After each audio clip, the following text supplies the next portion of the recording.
Speaks Talk Radio, where women's words are changing the world.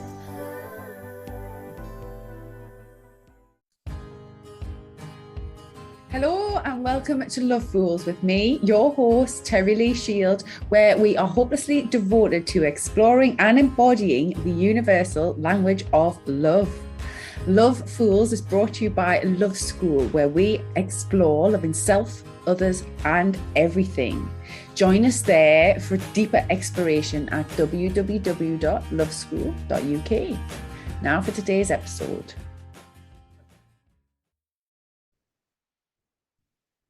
Hello and welcome to this next episode of Love Fools. I am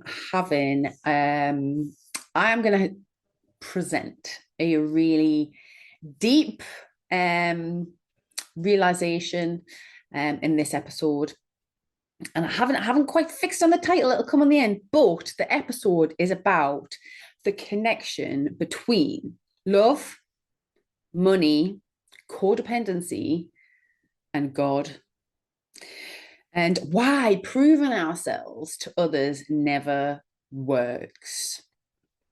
So if any of those words trigger you, like especially the God word, might not be the show for you. Or dive into the trigger, which is what I like to teach. Dive into that trigger. Why is that word upsetting you so much? So just for clarity's sake, I am going to clarify straight away the word God. I do not follow any dogma, any religion at all. I'm a deeply spiritual person and I follow my own spirituality, my own guidance, my own connection to God. And God to me is the gift of divinity. It is the divine that is life. It's that unquestionable connection between everything that is alive, everything that was alive, that magic of life. And the source of how we're here, how are we alive. So just to clarify, every time I use the word God, that is what I'm referring to. I'm referring to the divinity of things that are alive. Now, I have been through quite a bit of a process this week. In fact, unfolding over a little while, I have been looking at my relationships. Well, obviously, you see that I have created Love School. I'm doing the pointy thing that never works again. I created Love School as a culmination of my journey, understanding love, self-love, improving relationships, my connection to God, to life, learning how to find the balance of that. And that journey, it's gone on for a long time and it's taken me down many different paths. And I created Love School over the past couple of years, where it came into the conception of my mind, and then I began creating it last year. And Love School is a place where I look at the whole of love, okay? The complex idea of love and what it is and how to get more of it and how to align with it. And we all want more love in our life, right? And what is love? So love to me has this deep connection with divinity, and sometimes we can forget that, can't we? Especially when we're searching for love, or we feel a lack of love, or we're not aligned with the love in ourselves, or seeing a reflection of love in other people. And just over the past few probably weeks, I have been exploring my relationship to money and the idea of abundance, and my work and how I express.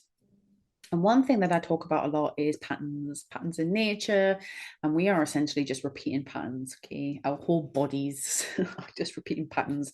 We are all just avatars of humans. It's just a slightly different pattern of what it means to be a human, and our behaviours often replicate that. And there's a well-known saying, isn't there? How you do one thing is how you do everything. And that's something that I understand quite deeply now after my own healing journey, is When you can kind of understand the core driving factors of your patterns, your responses to life, your trauma responses, how you behave in relationships, it kind of mirrors in other areas of your life. And one link that I found on my journey, which was very obvious, was the link for me. It might be different for you, but I'm going to see since it's a pattern in my life, it'll be a pattern in other people's lives, because we're all subject to these patterns and cycles. The link between love and money is a very tangible one. How we are open to receiving money, how we respond to it, the ideas we have around it, because love is love is something that we want, that enhances our life. Money is something we want that enhances our life, and love is something we give meaning to. Money is something we give meaning to, and often their meanings are connected, because I'm going to get a little bit deep here. When we're born, we obviously we get messages as we're growing as children and stuff like that. We rely solely on love in order to meet our needs. If we don't get love and compassion when we're a baby, we'll die. That's scientifically proven, but it's just a fact. Like, if your mother doesn't care for you as a baby, particularly I'm talking before modern days, if she wouldn't breastfeed, or if other people weren't, like, for whatever reason, if you couldn't breastfeed, if other people weren't compassionate to share resources with a child, then it's not going to survive. So at a very early age, pretty much from birth, there's this link in us between love equals getting our needs met, getting our sustenance, getting what we need from life. And then as we grow, that kind of translates to money.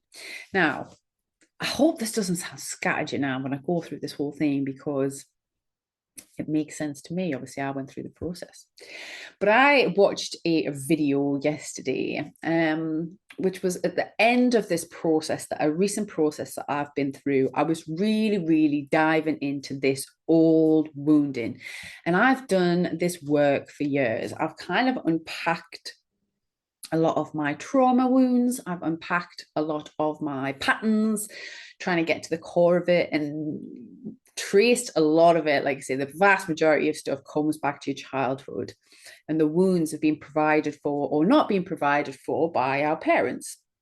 And what that means, how we translate that into life, especially as we grow, and then that kind of gets transferred as our meeting our need for resources, which is normally food and care, to money as we grow. So I watched a video about the money matrix. I dived into money a lot of years ago, probably about 7 years ago now. Really, really understood and unpacked money and what it is. And because money's not even real. Like, digital money does not exist. It's just numbers on a screen. Like, there's nothing, absolutely nothing tangible about digital money at all. Doesn't exist. It's just numbers on a screen. Like, there's nothing behind it. It's just an energy exchange of just numbers that just get passed from one person to another. And that dictates the quality of our life. That dictates what resources we can access. That dictates all sorts of things in ourselves if we unpack it. What we're worth, how we value ourselves, what we think we're worth, what we can access, what experiences we can have, can translate into so many different things.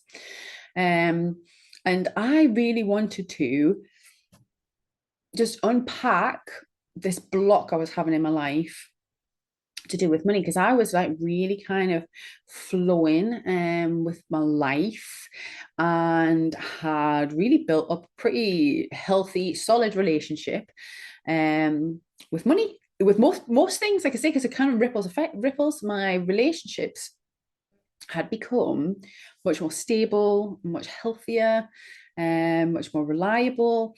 And COVID started to kind of shake that up a bit for me. And then, like I say, and that played out through my profession. So that's how I ended up creating Love School, was because the land-based projects that I was doing, the projects that I was like the 3D, physical projects I was creating, wasn't able to do in the same way anymore.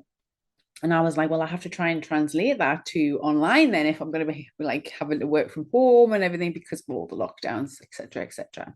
So that was like the train of thought that created, that pushed me and nudged me to start creating Love School.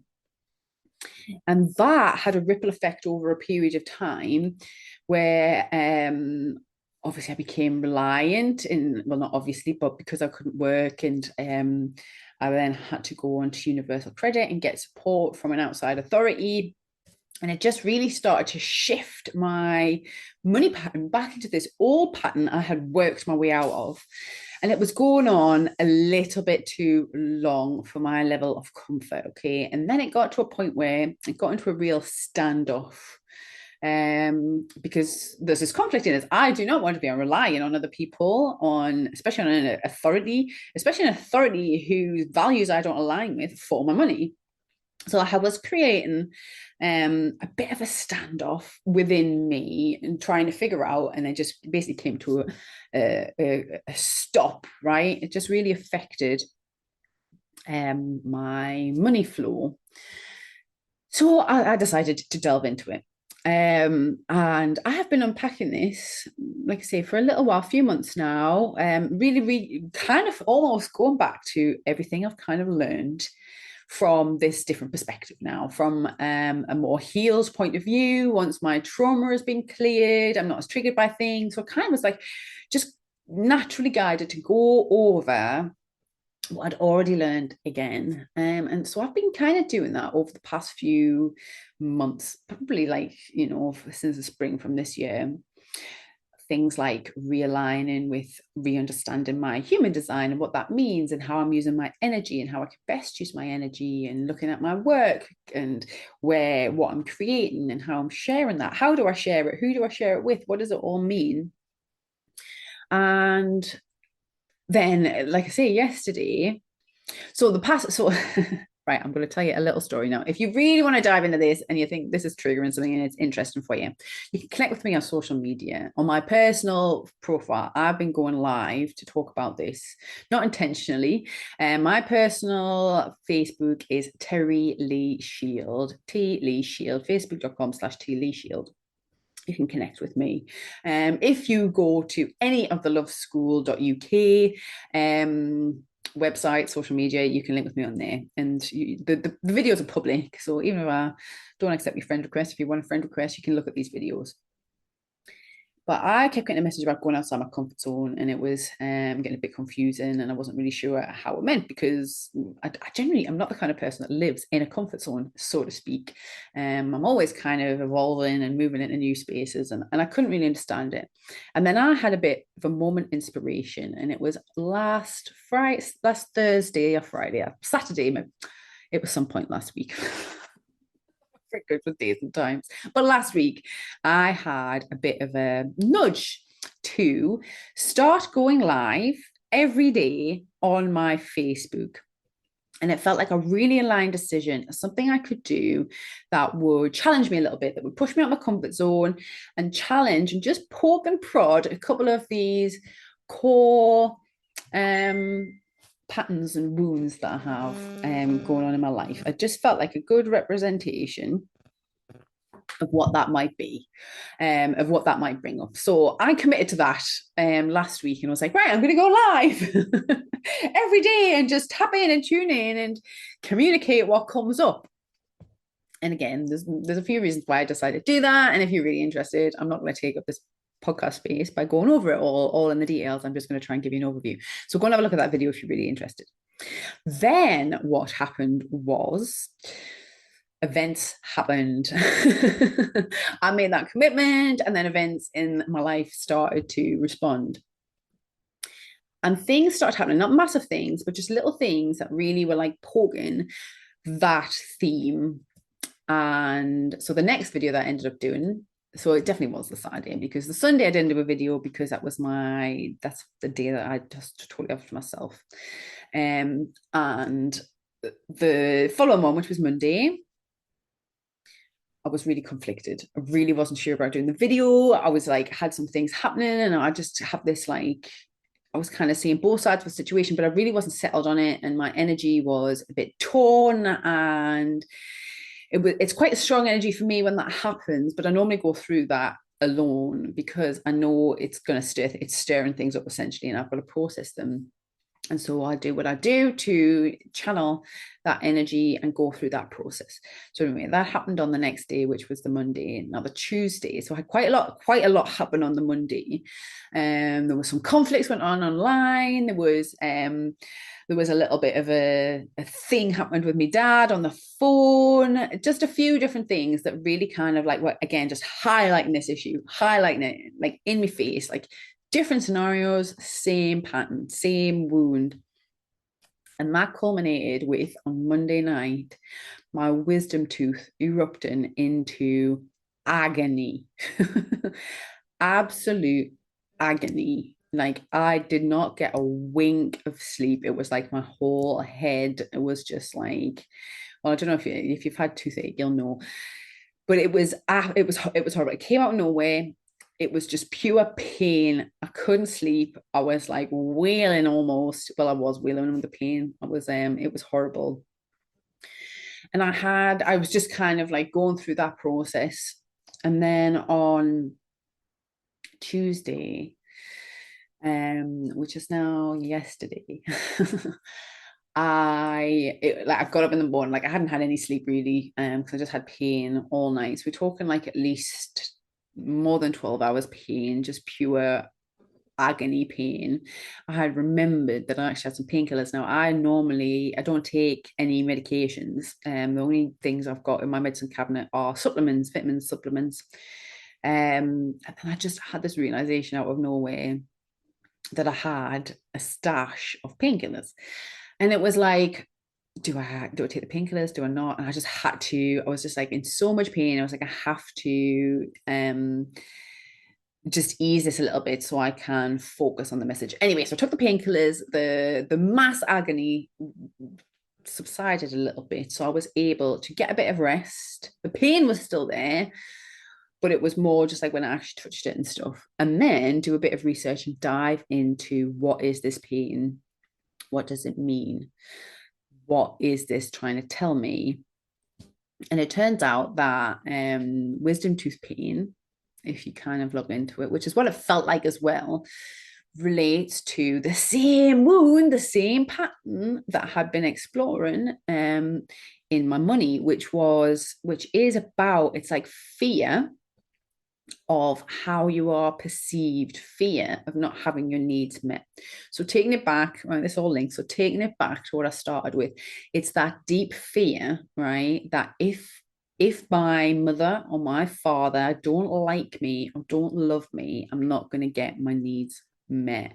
So it's that where codependency is first created, is that if I behave in a certain way, I'm going to get your approval, and therefore I'm going to get your love and your attention and your affection, and that's going to translate to me getting my needs met.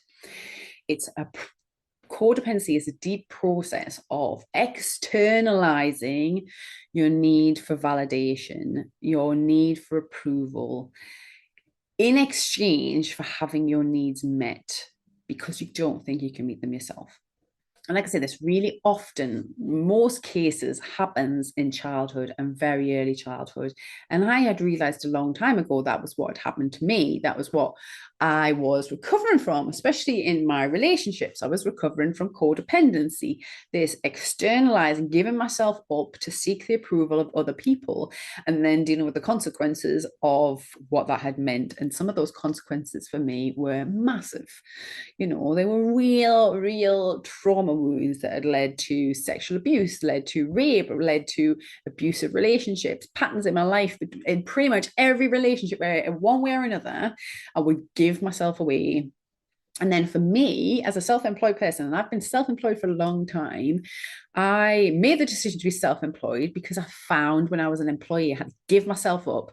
I was ignored my needs to get my needs met, right? So for me, part of my giving up the idea of employment was the very first stand I took against my codependency without realizing even what that was. So it was one of the very first things I did to stand up for myself, to release from that bond of codependency. And then when I think about it, it was like my first steps into becoming the person I am now, on towards my healing journey. It is my uncovering. And that was essentially, in a nutshell, what the video I watched, and it was only a couple of sentences in the end of the video actually that really resonated, was about that the money matrix, the money system we created, the whole idea of being an employee, being employed, relying upon other people, is codependency, right? Because you're like, well, unless I meet the approval of my boss or whoever it is that you work for, I don't get money, therefore I don't get my needs met. So that whole system is based on codependency, and it reinforces codependent behaviours. And what the sentence said in this in the video that I watched was that actually what the money matrix is a replacement of God.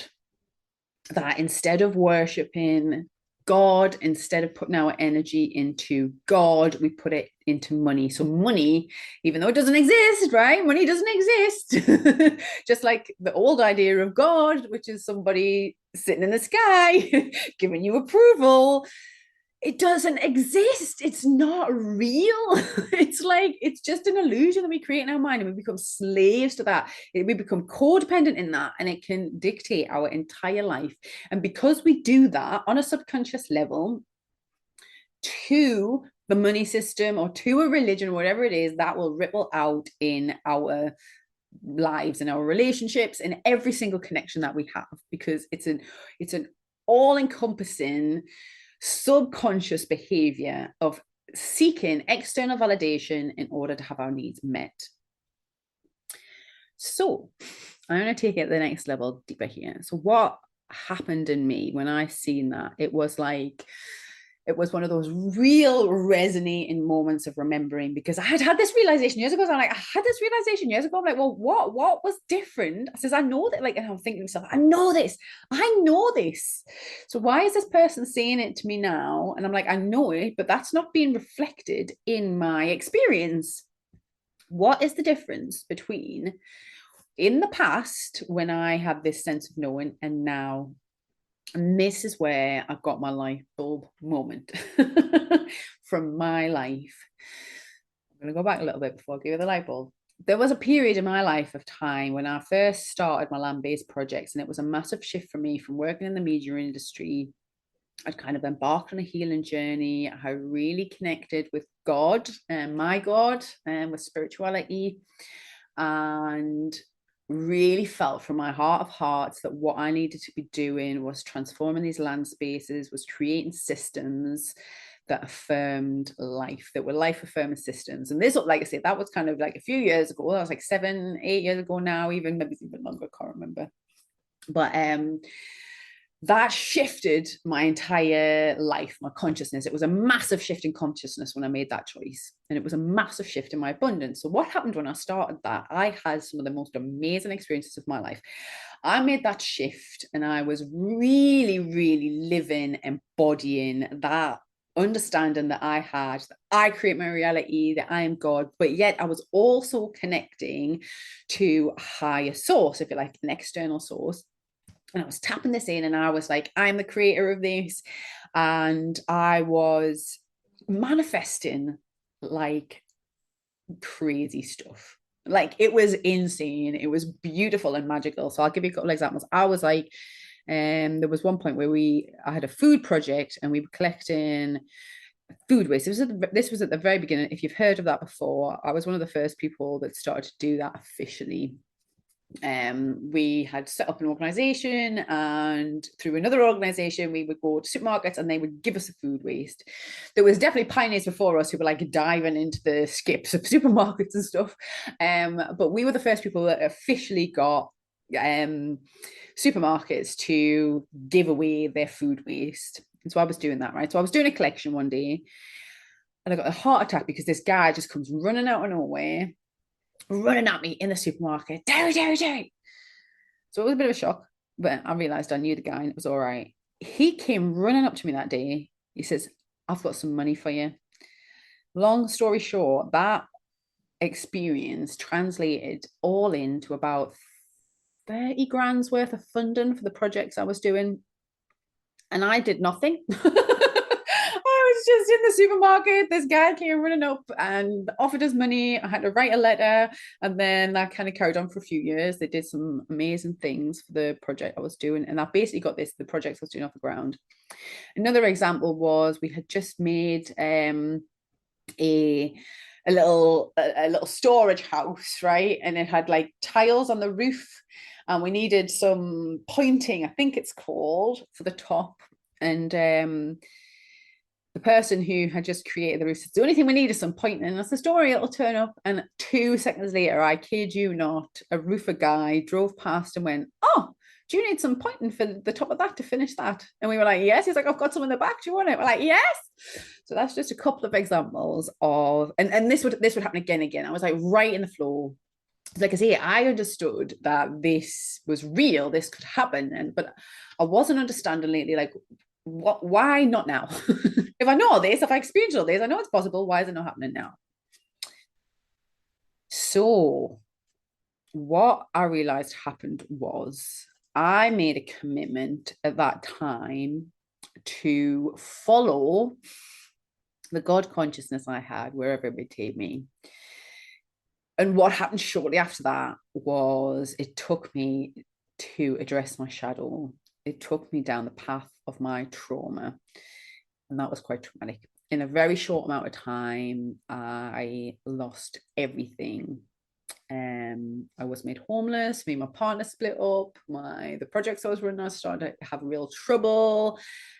Just one thing after another. I really, really had to address my trauma, and that's how I ended up spending years looking at my relationship dynamics, really looking at the sexual trauma I'd had, having to heal that. So this is a little long story, but it'll all make sense. Stick with us, man. This is going to have a real, hopefully helpful insight after it. So what I realized was that I still had this fear in me that by following God consciousness, it was going to lead me to trauma. And that's not true. So I realized now, well, that's not true because I cleared my trauma. There is no past trauma now left in me that I'm aware of me to deal with. But since I've literally unpicked my entire life and I cannot find any more trauma. And even if I do, even if some more old trauma comes up or a new trauma happens in my life, I know now how I respond. I know my patterns. I know how I can heal the trauma. So it's not a fear for me anymore. So with this deep-rooted fear coming up over the past few days, I was able to release that. And then when I was asking this question, I'm like, but what was the difference between when I was able to be manifesting that great abundance with such ease? What was the difference between now and then? And I'm gonna explain it now. This was my light bulb moment.